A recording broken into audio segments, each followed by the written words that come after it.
Welcome to today's workshop, which is workshop 2 of the legislative changes. I acknowledge the traditional custodians of the land on which we gather today. For me, it is the Gadigal and the Bidjigal people of the Eora Nation, where First Nations people have long engaged in ceremonies of storytelling, music, dance and celebration. We pay respect to elders past and present and recognise those of the future who will carry the memories, traditions and aspirations of First Nations peoples. So I'll just do some housekeeping. Introduction. So my name's Tony Jones and I'm the Disability Reform and Insights Advisor. I'm also an NDIS participant. And we've also got Susie, Liala and Gordana from the team. So new framework plans will look a little different to what we've been used to. NDIS plans and the language as we transition will be current plans will be an old framework, and when the new ones start, there'll be new framework plans. You'll notice that in the yellow, I've put an asterisk for the implementation start date, as this is not confirmed, but more an educated guess based on information that's available. So we should look at the start date with a grain of salt. Oddly enough, Disability Service Consulting have just provided an update, and it uses similar timeframes from the tender, but the government is in caretaker mode, which may change these times with the election. So yeah, that may alter the start date. In your fact sheet where I've written the statement about implementation, you'll find a link to the Every Australian Counts website and a statement supported by a large representation of advocacy organisations, including SCIA, about the implementation of these changes. That is, that they shouldn't be rushed, and even though they've said they will look to co-design, the statement is just reinforcing the importance of this aspect. As mentioned in the previous workshop, I provide this information merely to highlight the importance of consultation and collaboration because of the significance of the changes. So there's a lot in these changes. The most important or possibly controversial is a support needs assessment. I've referenced section 3.4 from the NDIS review, which states that the NDIA should introduce new needs assessment processes more consistently to determine the level of need for each participant and set budgets on this basis. The review then goes on to mention a needs assessor who will be carrying out the function. As I mentioned in the first workshop, the review is clear in what it proposes a needs assessment should look like. And DSC has put out an explainer on support needs assessments using the available information and from the tender. So in the previous workshop, we looked at it from the point of view of these new impairment notices. It's worth covering that information again, referencing this and recommendation 3 from the review, just to give some context about what they are proposing. They go into some detail about what they envisage as being an appropriate needs assessment. The review talks about developing a more comprehensive understanding of a person's circumstances, including reviewing information from treating professionals. And this is a quote: "The person leading the assessment, the needs assessor, will be the person agreeing NDIS budget with the participant. They should be an agent or employee of the NDIA with high-level expertise in disability and spend sufficient time with participants so they feel heard." So we'll have to see how comprehensive this new assessment process is going to be. Like I mentioned, they've already put out a tender and that closed on the 28th of March. Maybe I should pause at this moment because I've done a lot of talking and might be just worthwhile hearing back from everyone. If you've got anything you want to say, anything you want to add. I'm going to add the only the concern I have with these types of assessments is the people doing the assessment in the first place and whether they've got the skill set to do it. I know when we were doing in the department, we used to have a lot of OTs doing a lot of these assessments because of the nature of them, so complex. Yeah, I think that's a valid point. And someone has said me too in the chat. So, yeah, I think that's a fairly understandable concern. And I think even advocacy organisations have that concern as well. And they seem to be rushing ahead with it. And they keep mentioning consultation, but we've not seen anything on when and how that consultation is to take place. So, yeah. Hi, Jane. Hi, Tony. I have similar concerns to Gordana in my being a participant of NDIS funding, as well as I've worked as a support coordinator and previously in home and community care support. It's really interesting about people who assess individuals can often say they have a disability or lived experience because of a relative.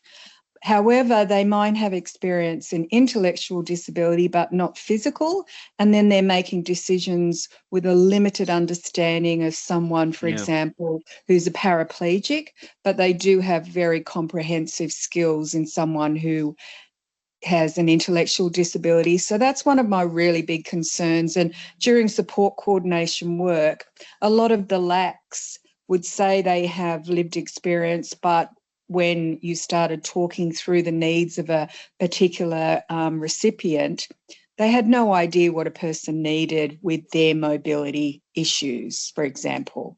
Yeah. I think you're right.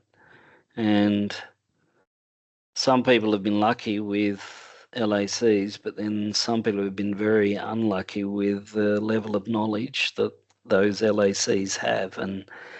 And I think for these needs assessments, and we don't really know what sort of structure they're going to take. I think it's a very valid concern. And it's also not just the LACs, it's the planners as well. Yes. That seem to have little knowledge about certain disabilities and quite ignorant of an individual's needs. Yeah. So it is a concern. Yeah. Thanks for acknowledging that. No, it's I think across the board, the significance of these changes and the concerns that participants, advocates, the whole sector has. I was just noticing there's a couple of comments in the chat again, just reinforcing concerns about training. So it might be that this becomes an advocacy issue for us from this workshop, and maybe we can talk to Dana about it. I'm sure it's come up in theirs as well. In the fact sheet, you'll see a link to the 280 million in funding announced to move towards implementing the new framework plans, which includes the needs assessment and setting plan budgets. Also in the fact sheet, I've provided a link under new tools, which takes you to the NDIS website, which goes into some detail about these changes. This information is dated as of February, so it's fairly recent. And I'll take a quote from the NDIS website link. These processes will identify the best ways of collecting information about the support needs of people with disability in the context of their lives to help develop an NDIS budget for them. The NDIA understands the new ways of gathering information will significantly change participants' experience, and we will continue to talk with and listen to the disability community every step of the way. As recommended in the review, the transition may take 5 years to ensure a smooth process for participation. So that's a quote from the agency. So, I think obviously the agency is trying to actually reassure people that this process will happen over a period of years. And in the NDIS review, they talk about a 5-year implementation period. So I guess, from our perspective, it's just a matter of watching this space and trying to I guess, keep up to date with the information that comes out, which is what we'll try and do as an organisation, and then share that information out with everyone when it comes to hand. So now we move on to section 33, and this is where the difference will take place between an old framework plan and a new framework plan. Is everyone clear about the differences between total funding amounts, a funding component, and a funding period? Happy to talk through this in more detail. Yes, please, Tony, just to clarify it. Sure. As everyone will know, under the current setup, when you get a new plan issued, you have access to the entire funding. So if you've got a multi-year plan, as I'm sure some of us will have, I know I have, there's no restriction on using that funding as quickly or as slowly as you need. So under a new framework plan, let's say you have a 3-year plan. A funding period would be for 12 months. So say under core, where you're using your money every day for everyday services like personal care, you'll have access to a third of that funding for the first year, and you won't be able to overspend beyond that 12-month period. So it's setting funding in portions. Any unspent funds will roll over to the next funding period for an additional 12 months, and so on. So what they're trying to do is they're trying to limit how people utilise their fundings.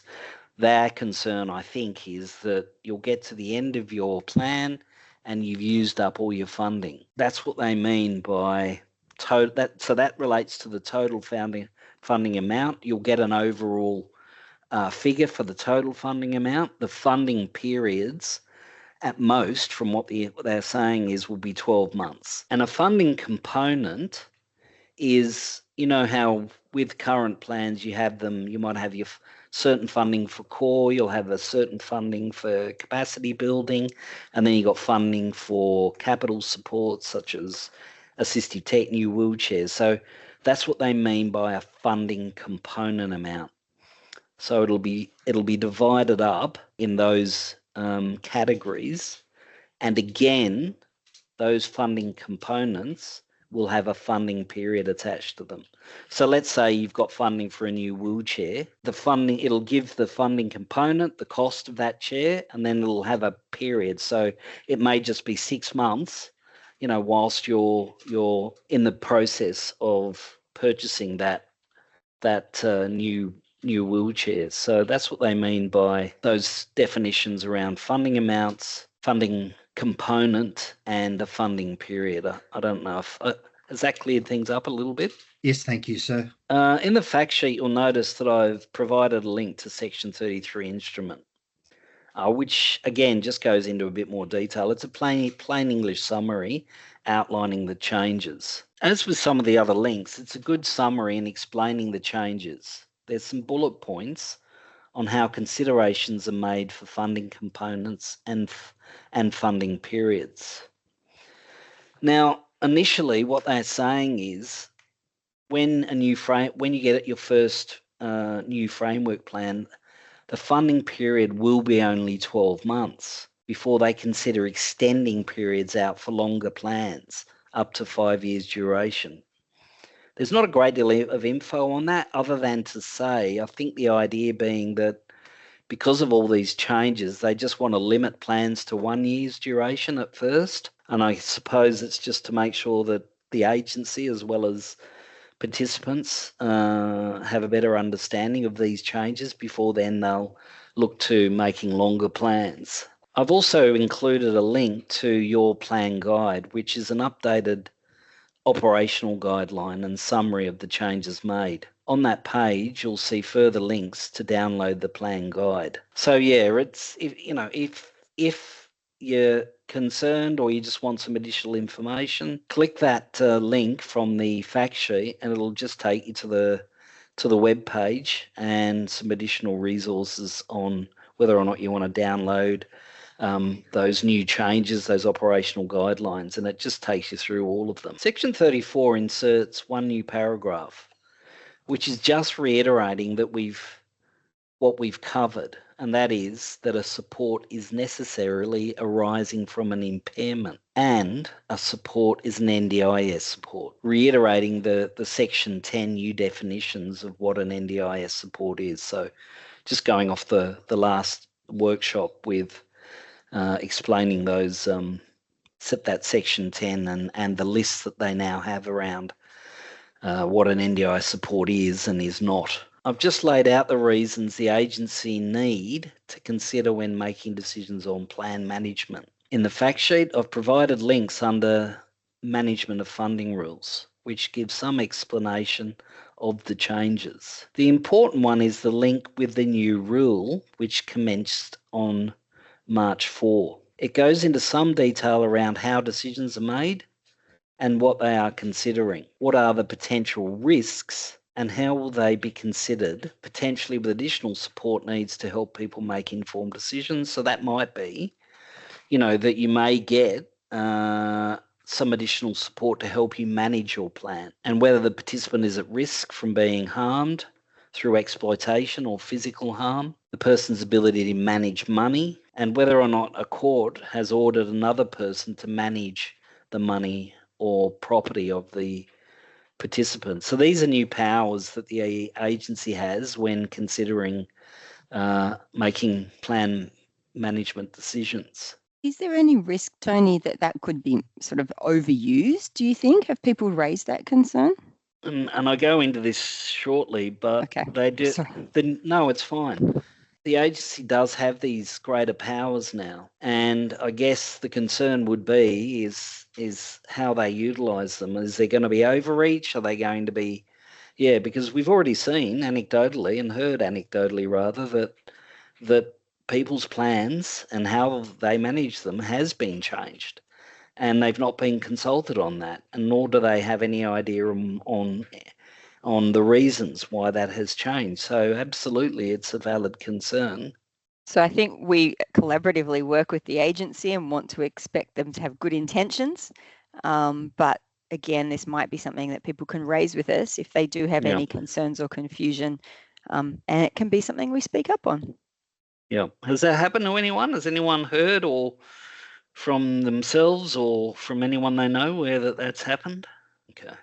We have a question in the chat from someone saying, is it a way to force us all into using registered providers? Look, it's a good question, and there's so much reform underway at the moment that it's a fairly valid thing to ask. Two things. Apart from this reform, there is the changes to those that self-manage or self-direct their funding. As part of the review, or as people will know, that the review recommendations suggested or recommended that all supports be registered. That caused a little bit of a backlash from some participants, and particularly those that self-direct their funding. And what I mean by that is that those that might have either directly employ their own workers or have individual contractors that they have an agreement with who do some of their funding. And the concern was that would knock them out if under this registration process. So a task force was set up, and it did do some consultation on self-directed supports. And they've put forward some recommendations. And one of those recommendations is that where that is the case, where participants self-manage their own funding and also self-direct, and by that we mean they're the ones setting the parameters on the support that they're receiving, they're recruiting the workers, they're training them themselves. So the idea is that each participant in such a circumstance would register with the NDIS Quality and Safeguards Commission themselves, and then would list all of those supports. So that was a way for the Commission to get some oversight into what those supports were, but through the participant using those supports. But what we're still waiting for is a response from government on their view of these recommendations put forward by the task force. A part of that too is stripping everyone the rights to self-manage if this authority is heavy-handed. So the new management of funding rule under section 44.5 speaks specifically on requiring funding in a plan to be spent only on NDIS supports. And this is another one of their powers. So by that we mean the new definitions under section 10 and descriptions given in the support lists and in accordance with your plan. When the NDIA is considering whether a person is likely to spend NDIS funds on NDIS supports and in line with a participant's plan, they must review a person's history of managing the funding of a plan, including whether they have spent funds on things they shouldn't have.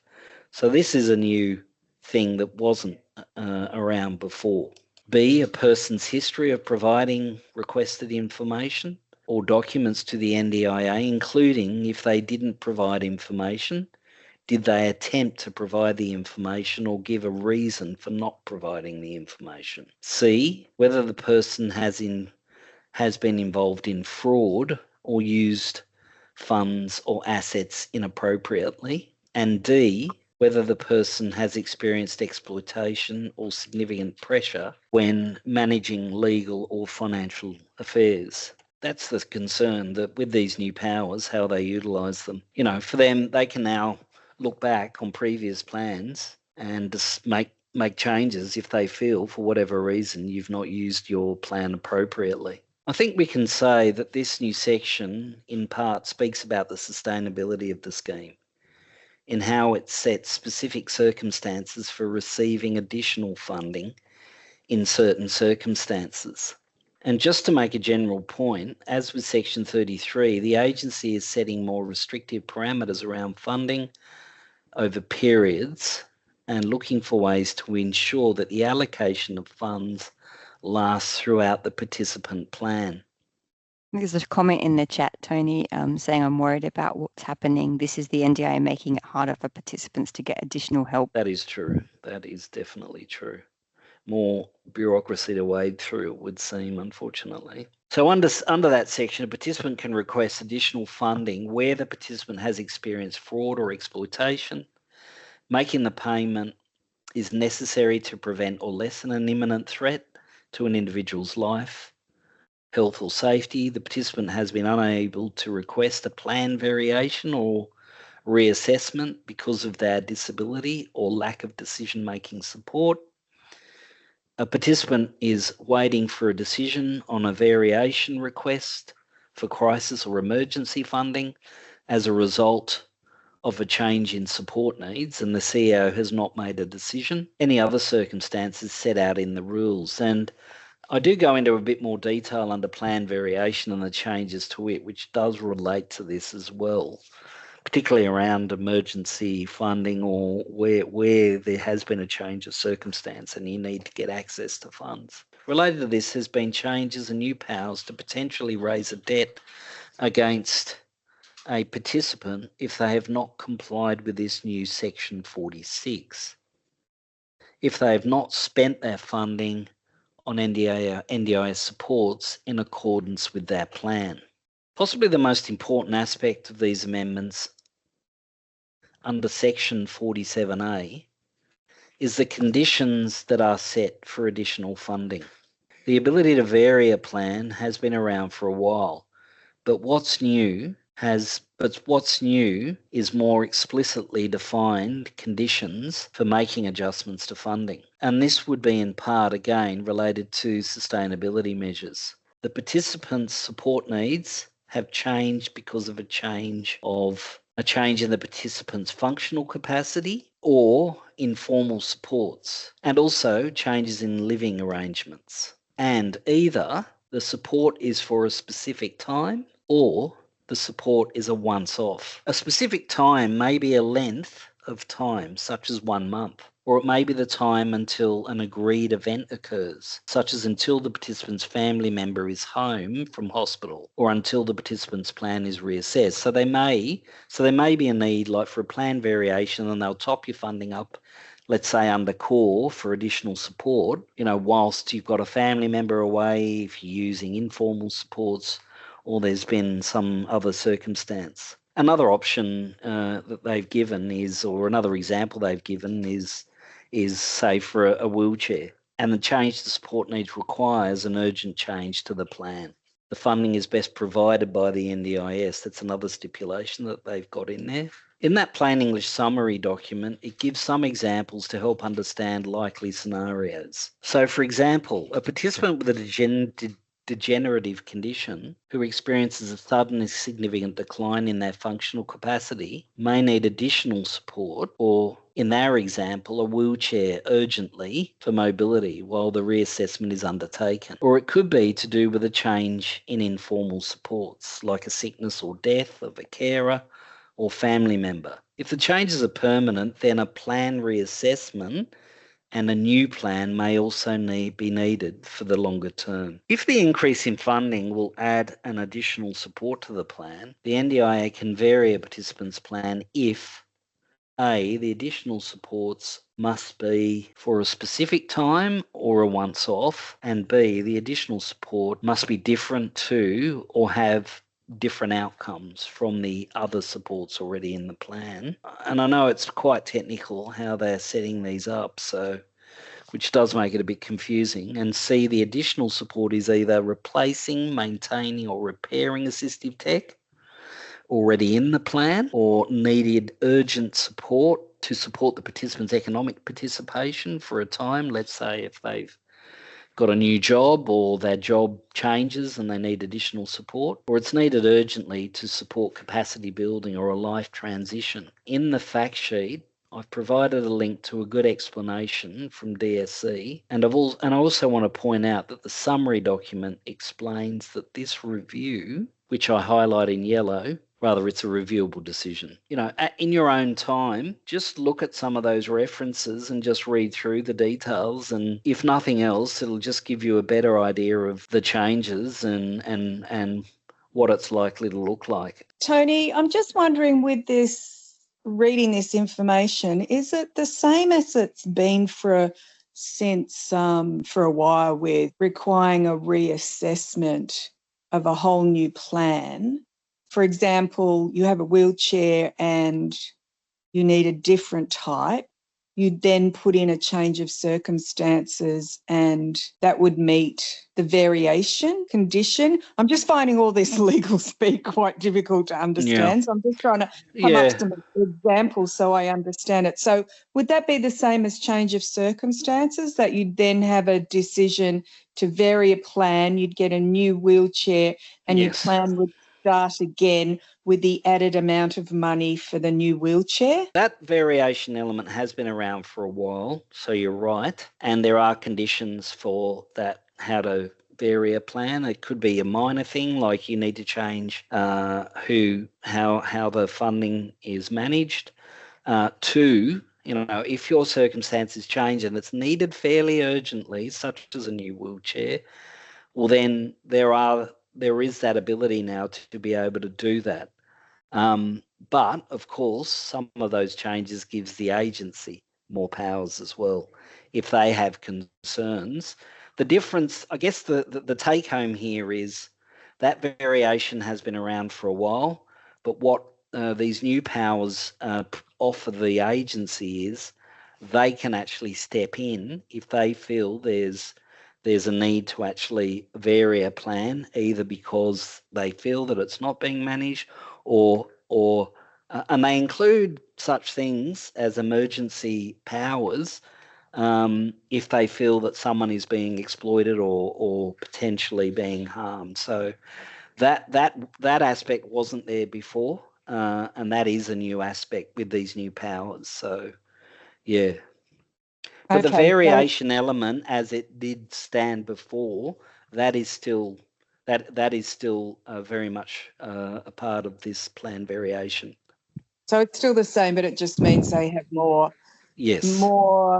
legal stance if somebody is being exploited or something very serious, that they can step in where before they couldn't. Correct. Yeah, exactly. Okay. All right. That makes sense. Okay. Thank you. I think Jane just summarised quite well what I was going to say, but I'll just say and reinforce the question as well. So really this is a response to some of the terrible things we heard in the Royal Commission or in the review, and where this ability to step in is a good thing, assuming someone's in a difficult situation or a vulnerable situation. But where the concerns might come is if that's, again, comes down to education, doesn't it? That if someone's misunderstanding and the agency steps in, it's just about making sure people know where their powers stop and start. Would that be a fair thing to say? Yeah, it would be. But I guess, if nothing else, it just highlights the concern that people have with these new powers and how they are used, I suppose. But yeah, we don't want to suggest that it's all negative. Yeah, there are some good reasons for these variation aspects where there have been circumstances when someone has had the power over a plan of someone, their nominee or whatever the case is, and that plan is not being spent in the ways that are to the benefit of the participant. So,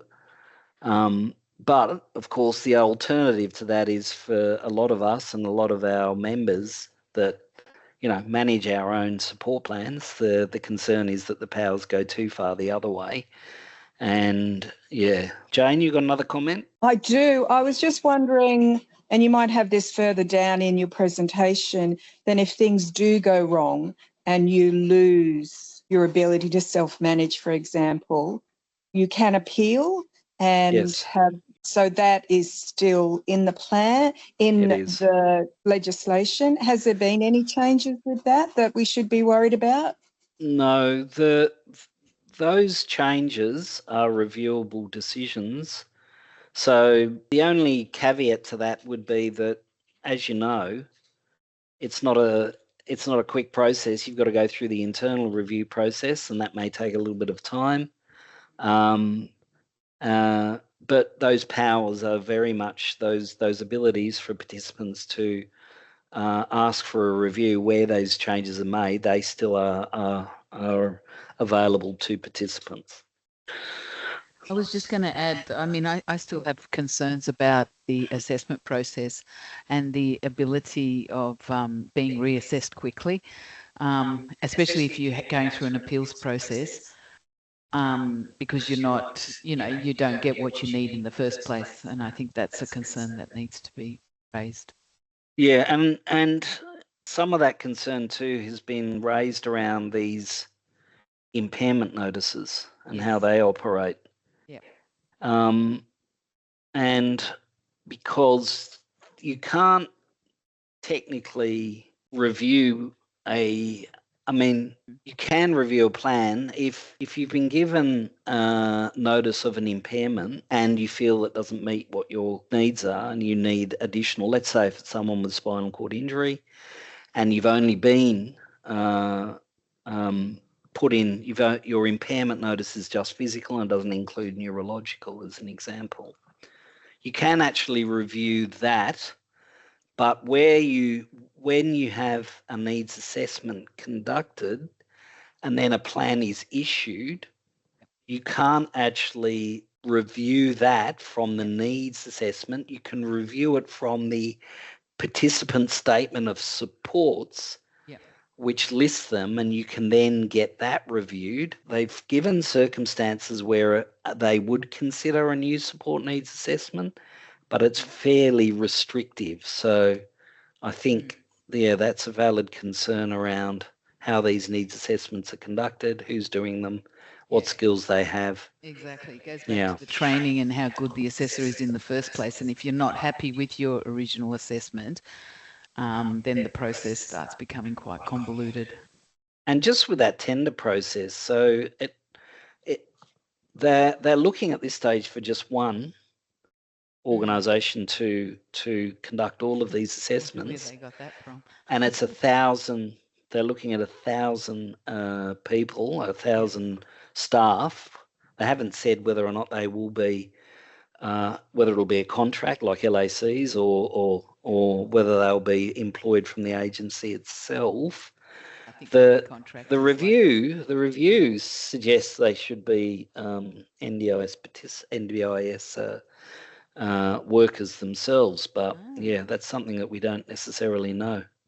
So the submission is it for the development of the actual assessment tool itself? Or? It's a tender looking for an organisation to be able to actually do these assessments.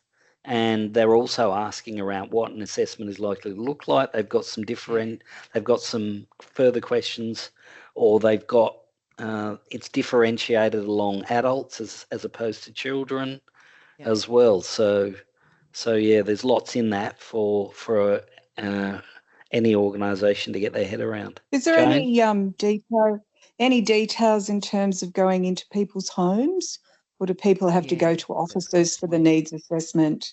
Well, in the review, what they're suggesting is it should be flexible to meet people's needs. Okay. And it should be conducted over enough time so that the assessor has a good idea of the person that they are making the assessment on, and that means either potentially having multiple visits and also reviewing medical or other documents that they've got, so that helps inform this needs assessment. That's what the review is suggesting, and that's what they've put forward in the NDIS review. But of course, we don't know yet whether or not all of that will be considered, because, yeah. And it could be quite a lengthy process if it's multiple assessments, and will they have the staff capacity and the funding to actually make sure they're comprehensive, efficient and effective assessments? Yes. And there is also a clear distinction between a functional assessment. So for a new participant that goes into the scheme, they'll be given a functional assessment. And a needs assessment is something different. A needs assessment isn't really about the impairment. It's more about, well, what are their likely needs? So there's a slight difference there on those two elements. So, which, if nothing else, gives further complexity to these issues and how we as participants navigate this. So yeah, there's a lot of detail there, and I guess we can only hope that they do this well and they consult. I was going to say, what did they say about the co-design of this? Is there any potential, or? Yeah, they did. There'd be co-design, but there's nothing. I mean, they've done the tender without consulting anyone. So, what does that say, I suppose? I was wondering if anyone has heard or knows what's happening with the process now. I know myself and a whole range of other people I know have had plans rolled over second, third time. Are they waiting for these needs assessment organisation to come on board before they then start doing a plan that you have more say in terms of length, etc.? Yeah, they're holding off, and I think that's why they've done this tender, and because in the tender as well, what they've put forward is that there would be an implementation phase, and also a pilot. So they need to get that right before they actually start rolling it out to everyone. And it is going to be, you can only imagine, it's going to be a very slow process to get to, what is it now, more than 650,000 people in the NDIS. So, I mean, this is going to be a slow process. They say up to 5 years, Tony. 5 years, to roll out completely. You're right, Jane, in that a lot of plans are being rolled over for another year, and that came up in the first workshop, and I know that's me as well. My plan was due to finish last August, and it just rolled over for another 12 months. That's fine for me. My plan was fine, but for a lot of people that needed the changes to their plan, they weren't given the option to have it adjusted. It was just rolled over for 12 months. So I suppose there's concern there for people that if the plan isn't fit for purpose and they're just rolling it over for 12 months, that's not really assisting the participant with, them able to, utilise the supports that they need. So yeah, as Susie has said in the chat, that this really speaks to the variations and the lack of consistency that people are experiencing with the NDIS. And the whole point of this review was to try and eliminate some of those inconsistencies. But look, I guess we can only hope that over time that things will change for the better, and there is greater consistency. I think I said in the last one, and I say again, it's so emerging that the more you guys can share with us as it happens, and this goes for this is obviously recorded, so it'll be on the website as well. And if people are watching, the more you share with us, if there's good things happening, excellent. That's what we're hoping for. If the things are concerning, then or people having their plans brought over and not having any recourse, or their strike is taking too long and all that kind of stuff, that's where you can actually email Representative at SCIA, because we're here to sort of represent and we want to learn, because it's new for us too, right? Like, we're still reading all this stuff. Tony's done an amazing job reading all this stuff and understanding it, but we don't know what's going to happen on the ground. And it might be that some cohorts experience change more quickly than others, and we just keep getting rolled over for a couple of years. So it might be a couple of years on when people are going back going, where's that workshop? We better look at that now. that people go, oh, we better talk to Representative. So keep sharing. Gordana's here taking your emails, and then we can make advocacy positions, and we can speak to the needs of the humans. There you go. Aren't we seamless? Tony, it goes back to the to your first slide, like as we were saying, and I say it all the time to my coordinator, and that they need to come out and spend a week with us to see what we really do need. Because how are we gonna get down, how are they gonna assess us properly if we've got to go to them? Yeah. No, you're right. It's pointless. Because we're not doing the same things down there as what we do at home, what we do in our home life. Like, I don't know about the rest of you, but I still work 5 days a week, and there is a lot of things that I need that other people don't. Getting out to regional areas as well. I mean, how are they going to be able to reach everyone? And get an eye, because I mean, like you say, Rex, you need to get some idea of the participant and what their circumstances are. So whether it's in the home, if people are comfortable with it, what are they doing for work? What are their needs in the home, out in the community, and at work? Yeah, they need to factor all of those things in. Like for an example, I got a new bed the other day, and they put rails on it, side rails on it, and a monkey bar. The monkey bar is that low, a child wouldn't be able to pull themselves up on it. And that was scripted by an OT, was it? That was scripted by an OT. Yeah. And the rails, some of my nurses, the rail comes up to their armpits. So, they're a massive rail on the side of the bed. When they roll me to undress me and that, the rails are useless. They're not worth having them on there because they're too high. They can't reach over them, so they're not using them anyway. So they can't be collapsed. Or they can be collapsed, but it goes right down to where there's no rail at all. Yeah, right. So what's the point of the rails? Yeah. And the monkey bar that they give me, it's a freestanding. It's not on the bed. Yeah. And there's a brace that sits on the floor, and they can't get the manual hoist under it because of the freestanding monkey bar. Yeah, I mean those sorts of things should have been thought about, talked about well beforehand. I mean, yeah, the way plans are devised now, you'll either meet with the LAC or you'll meet with an NDIS planner, and then they'll go through all of the aspects. Some people feel confident in being able to self-advocate and do all of that on themselves, whereas for a lot of people it's overwhelming, because you have to think about every aspect of your life in this plan reassessment, And, are you going to remember everything? So I think it's always good to think about this beforehand, prepare, and have someone attend that meeting, whether it's an advocate, whether it's a trusted support worker or a family member or carer, whatever the case is, having them participate in and provide their feedback as well. So that you feel confident enough to be able to talk through all of those things, and they need to listen, because I know some people's had negative experiences with planners or LACs where they feel like they're the experts and they're the ones sort of dictating the terms, when it's not.